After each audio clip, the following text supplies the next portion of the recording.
최근 엔비디아가 중국 수출용 AI 칩셋인 H20의 저사양 저가 버전을 출시할 예정이라는 뉴스가 나왔죠. 이유는 아시는 것처럼 중국의 AI, 딥시크의 성장 속도 때문인데요. AI 개발의 핵심이 되는 HBM, 고대역폭 메모리를 이제 중국에 팔지 말라는 거죠. 엔비디아는 기존 H20에서 핵심이었던 고대역폭 메모리를 빼고 GDDR 메모리로 대체하는 계획을 세우고 있습니다. 그 중에서 최신 모델인 GDDR7을 탑재한다는 건데요. 이 GDDR의 강자가 삼성전자입니다. 특히 전작 대비, 전 시리즈 대비 30% 이상 개선된 성능을 보여주고 있기 때문에 삼성, SK 하이닉스, 마이크론 이 세 메모리 대기업들의 경쟁에서 가장 앞서 나갈 거라고 보입니다. 이렇게 전 세계 산업의 흐름을 보면 그 어떤 산업도 위기 속에서 새로운 기회를 찾을 수 있다는 점을 보여주는 또 다른 예시가 있죠. 그 중에서 특히 조선업은 미중 무역 갈등, 관세 전쟁, 그리고 글로벌 공급망 재편 속에서 가장 큰 변화의 중심에 서 있습니다. 2025년 조선업 슈퍼사이클에서 어떤 기회를 잡을 수 있는지 그 이유와 종목까지 모두 알려드리겠습니다. 95년 전에 있던 보호무역주의가 부활하고 있다. 장기적인 글로벌 경기 침체가 올 거다. 이런 위기 속에서 왜 조선주는 주목받고 있을까요? 우리는 과거의 흐름에서 그 확실한 답을 찾을 수 있습니다. 1930년 미국이 경제공황을 타파하기 위해 자국 산업을 보호하겠다는 취지로 스무트홀리 관세법을 만들면서 2만 가지 이상의 수입품에 관세를 부과했습니다. 평균 관세율이 40%부터 시작해서 2년 뒤에는 60%까지 올랐죠. 당연히 영국과 프랑스 등 당대의 강대국들이 반발하면서 보복 관세를 때립니다. 그 결과로 세계 무역이 붕괴되고 경제 대공황이 생겨난 거예요.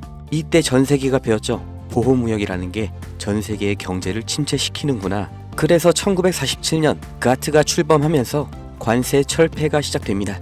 그리고 1995년 다들 아시는 세계무역기구 WTO가 창설됐죠. 이후 2000년대 시끄러웠던 한미 FTA 등 세계적인 자유무역으로의 흐름을 우리는 모두 겪었습니다. 그리고 이 사이에 경공업에서 중공업, 그리고 반도체로 이어지는 제조업의 테크트리를 완벽하게 완성한 대한민국, 그리고 이걸 그대로 따라한 중국이 엄청난 경제 성장을 이룰 수 있던 겁니다. 중국은 여기에 13억이라는 내수 시장까지 더해져서 말 그대로 전 세계의 공장이 된 거죠. 그리고 이런 흐름이 불만스러운 게 바로 미국인 겁니다. 제조업, 그 중에서 기술 집약 산업은 동북아시아, 그 아래 산업은 동남아시아로 넘어가면서 산업, 다시 말해 일자리를 다 빼앗겼다고 생각하는 거죠. 그걸 되찾아오겠다고 말을 하는 게 미국의 서민들의 마음을 대변해 주는 게 바로 트럼프인 거예요.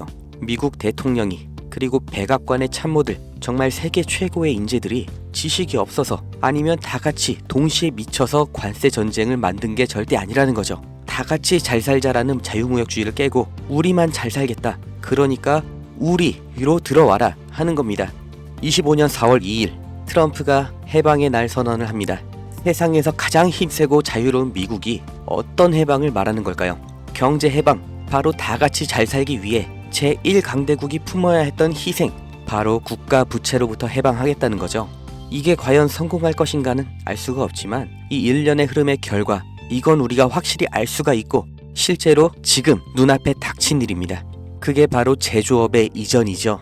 해방의 날 선언 이전에도 트럼프는 글로벌 기업들에게 미국 내에서의 공장 설립, 투자 확대를 요구해왔고 이제는 대놓고 미국에서 만들어라, 아니면 관세 폭탄을 맞아라, 양자택일을 요구하고 있습니다. 그러나 현실적으로 이게 얼마나 갈지, 그 결과가 어떻게 될지 예측이 안 되는 관세 전쟁이기 때문에 정말 모든 기업이 미국으로 가는 건 불가능하죠. 그렇기 때문에 그 대안, 동남아시아로의 이전을 서두르는 기업들이 생겨나고 있습니다. 그리고 유럽에서도 위기의식을 느끼면서 제조업의 부활을 준비하고 있죠. 결국 전 세계 제조업이 재편이라는 몸살을 앓게 되었는데, 사람이 몸살을 앓게 되면 반드시 일어나는 현상이 있죠. 바로 면역 반응입니다. 전 세계 경제에도 이 면역 반응이 나타나고 있는데 그게 바로 조선업입니다. 공장 하나만 이동해도 물류 노선이 하나 새로 만들어집니다.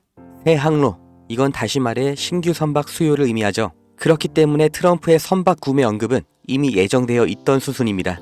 아니, 이미 알고 있었기 때문에, 본인이 할 거기 때문에 해방의 날 전부터, 그리고 지금도 중요하게 언급을 하고 있는 거죠. 백악관에서도 이미 인지하고 있는 겁니다. 향후 선박의 비중을 확보하는 만큼 이제 재편되는 세계 경제와 물류에서 더 유리한 위치를 확보한 채로 경쟁을 할 수 있다는 거예요. 그리고 언제나 세계적인 위기 속에서 벼락부자들, 새로운 글로벌 기업들이 출범했던 것처럼 지금의 관세 전쟁에서도 이 성공의 냄새를 맡은 사람들이 있죠.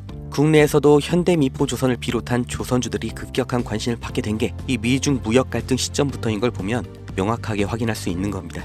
전 세계가 무역 전쟁에 빠질수록 물류는 더욱더 복잡해지고 조선업은 그보다 더 바빠집니다. 이 무역전쟁, 제조업에는 악재일 수 있지만 조선업은 오히려 공급망 재편이라는 정말 30년 만에 한 번 오는 이런 기회의 핵심 수혜산업인 거예요. 그리고 가격을 보면 알 수 있는데 장기적인 횡보를 거쳤던 국내 조선주들 급등이 나온 지금도 여전히 저가 매수의 구간에 있습니다. 2025년 조선업의 슈퍼사이클이 지금 열린 겁니다. 무역전쟁 속 가장 확실한 기회를 잡으실 분들, 그 방법을 알려드리기 전에 저는 어떤 유무형의 대가, 멤버십 가입 아무것도 요구하지 않는다는 건 먼저 확인시켜 드립니다.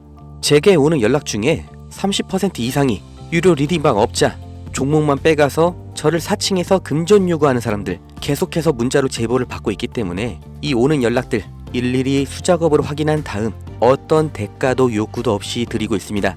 답변 순차적으로 드리니까 아주 조금만 기다려 주시면 되고 010-2290-8285 여기로 기회 이렇게 문자 보내신 분들은 지금 조선업에서 가장 주목을 못 받은 그러나 급등 그리고 장기 우상향을 제가 기대하고 있는 그 기업의 정보를 문자로 드릴 거고 함께 이렇게 문자 보내주신 분들 시황과 경제 흐름, 종목 정보 공유하는 방 그 링크를 드릴 겁니다. 어떤 대가도 없고 무조건 무료 대가를 요구하는 순간 차라리 관둘 거라는 걸 다시 한번 강조 드리니까 절대로 금전을 요구하는 사칭에 속지 마시고 2025년 물가 상승과 경기 침체라는 전 세계적인 위기가 왔습니다. 그 틈에 있는 유일한 열린 문이 바로 조선업이에요.